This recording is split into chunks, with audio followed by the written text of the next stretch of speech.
Wala, baka magkaka pareho. Ay, nakaredy kayo matukan? Oo, okay ka Rod. Pagsukatak lang eh, nalado ka lang eh. O sabi ko, tignan mo. Sige ka niya. Kapareho kayo naka-strike. One. Sige, bye-bye. Eh, sabi ko, tignan ko muna baka magkakapareho. Naka-ready na daw sila. Mata na niya. Nice. Where are you going? Oo. Be careful, ano ka. Kasi once na inayon ko, ang ganda ng pagka-ayon noon eh. Noon lang.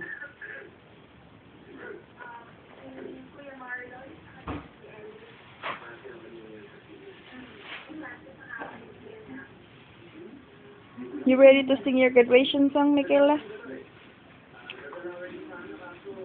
Sinabi ko kay Manuel, pagka hindi aatin, magbabayad eh. Hindi ka nga. Maplansyahan natin Tama, yun. magpaplansya pa ako. Ha? Hindi na. Oo. Marunong ako eh. Marunong ko pala. Pero hindi ko nga Kami! nakakanta. Michaela, wait. Hello, Kaz! Nasaan ka na? Kaz! Baba niyo pa ito. Nasaan ka na? Tapos gaganyan niyo yan. Alright. Mali. Utang mo kay Michaela. Ganyan o. Ha? Pumunta ka na lang doon, dumiretso ka na. Hanggang 12 o'clock kami doon. Hanggang 12 o'clock kami. Next day. Alright. Naka-reserve yung ano mo doon, upuan mo.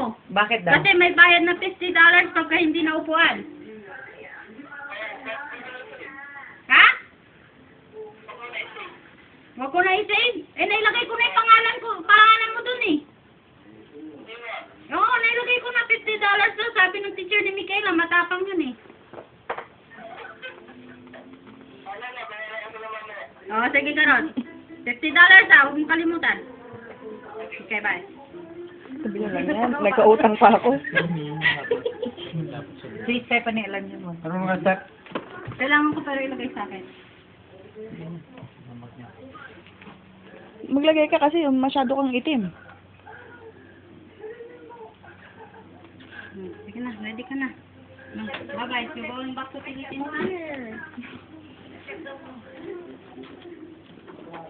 Miss your teeth, Michaela. Pwede. Tanggalin mo yung jacket mo. Iwan mo na lang sa ano yan. Wow, nice. Hot. Hot. Luto pala, no? He didn't cook me. Ha? Go there. Go.